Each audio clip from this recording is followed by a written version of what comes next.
When I was a kid, our family had a manger scene of painted plaster figures. And every Christmas we would set them up on the sewing machine table that my mom had in the living room. And we would play with the figures and act out the Christmas story. And my mom would say, "Now be careful, those are fragile, they'll break." And of course, sure enough, they did. The cow lost a horn and one of the wise men lost an arm. But they stimulated our imagination. I remember the Blessed Virgin Mary, with their hands crossed over her heart, her blue robe, kneeling down in front of the manger. And of course, Joseph with his staff standing solidly there, watching over the baby Jesus, and this really heavy plaster manger with a little baby Jesus in it. And I remember the wise men, because they were so exotic looking. They had these rich robes and sash and a turban, and they looked so special. And I remember one of them had black skin, which is traditional among the depictions of the wise men. So I remember thinking about these wise men and wondering what they were like. Now the wise men were probably astrologers from Persia, which is modern day Iran. And they were more like philosophers. They were men who had taken it upon themselves to try to learn the meaning of the universe. And one of the ways they did this was try to understand the stars. Night after night, they would sit out in the desert air, and they would watch the stars overhead and watch them as they moved across the sky. And one night, they saw a new star arising on the horizon that they'd never seen before. Well, maybe it was an asteroid or a comet or something like that, but to them, it meant that something of universal significance had happened. And they said to themselves, a child has been born. A child is going to be a king. And they decided it must be in Israel, far to the west. And they decided, we have to go and pay homage to this king. We have to go.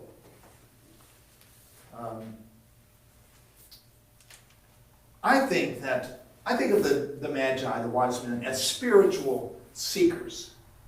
They were open to the Spirit, and they were ready to respond to what they sensed was going on in the world. Let's go, they said. Let's go and pay homage to this child. And I think what the story is saying is that this is how God works in the hearts of people. God puts a yearning into the human spirit to draw people to God.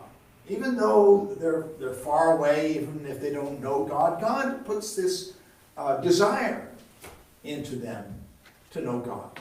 Some people say we have a God-shaped hole in our heart that can only be filled by God.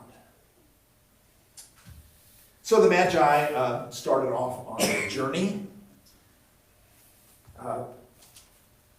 Persia, or Iran, is hundreds of miles away from Israel. So you can imagine what an epic journey this would be. And just imagine how many resources it would take to have a trip like this. I mean, you'd have to have lots and lots of camels, camel drivers, food, water containers, cooks, tents, bedding. I mean, just imagine how much you had to pull together to do this. And not to mention, of course, the chests of gold, frankincense, and myrrh. So it's a big, long train that's starting off across the desert. They must have traveled for months and months. I mean, this is a long journey. And so just imagine the obstacles that you would face in a trip like this. Deserts, mountains, crossing rivers, heat, cold, hunger, thirst, maybe unwelcome tribes or peoples or hostile tribes maybe. And above all this nagging suspicion that maybe this was all just for nothing. Maybe it's just an illusion, an empty dream.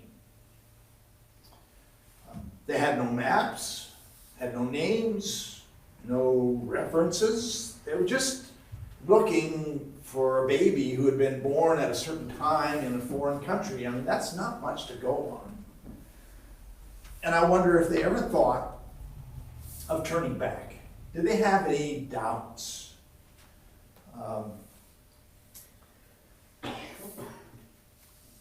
So after many months of traveling, the star finally led them to Jerusalem and then to Bethlehem.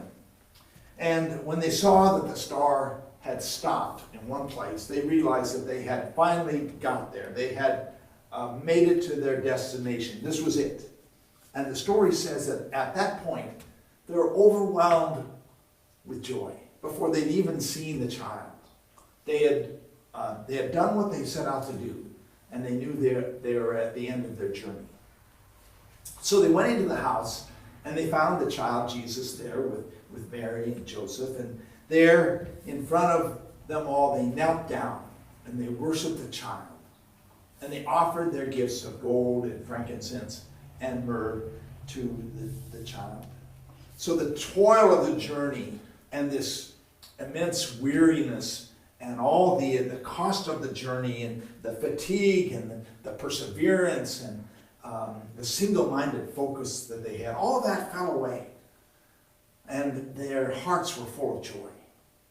It was all worth it. Well, the Magi went on a physical journey to see the Christ child, but they also went on a spiritual journey. This was a journey to offer themselves and their treasures to the Christ child, to God. And it says they knelt down and offered their treasures of gold and frankincense of myrrh, and in a sense themselves. They were offering themselves as a sacrifice, their journey that they had given. Now, in a physical journey, we go from one location to another location. In a spiritual journey, we go from where we're at now to some place that we don't know where it is, but it's going to be different. I think all of life is a spiritual journey. You know, as a child, we're taught about God, and children are so open to learning about God. It's just natural for a kid to understand who God is. And we're taught how to pray, go to church. And by the time we're, say, 18 or 20 years old, most of us are fairly well formed in whatever spiritual background that we're going to have. And then oftentimes, we don't go much further in our spiritual journey. We stagnate. Part of that is because we're busy. We're doing our lives. But we also encounter obstacles and setbacks. We recognize that our prayers often aren't answered. And we see people in the church who disappoint us. And it seems like God doesn't really do what we think God ought to do. And besides that, we get distracted by the cares of the world and by all the things we're doing and the pleasures of life, by our families. So it's easy to just give up on the spiritual journey and stay in one place. John Gorsuch was a priest in our diocese years ago, and he wrote a book called An Invitation to the Spiritual Journey. And in the book, he writes about a man who wanted to come closer to God, but he wasn't sure about that. He was afraid that if he came closer to God, then God was going to add to his workload and make him even more busy than he was already. He'd have to work even more hours than he currently worked, and he'd just become exhausted by all the demands on him. So he resisted this call from God. But one day he was in church, waiting for church to happen, and he was praying, and he felt this wonderful sense of warmth and peace come over him. It was as if God had just sort of wrapped him in a warm blanket. And so he summoned up his courage, and he asked God to give him some kind of sign. And then in the 3 days that followed, he got all these unexpected gifts. He got a thank you card from someone who he'd done a favor for years ago and had forgotten about. He got asked out to lunch with a friend at a place that he'd always wanted to go out to eat at. And he had an appointment that got canceled, which helped him in the midst of a busy day. All kinds of gifts like that just started showing up. And he wondered, are these coincidences? Or is this God doing something? And he continued to think about this, and in the weeks to come, he felt more and more at peace with God and more comfortable with the idea of being with God.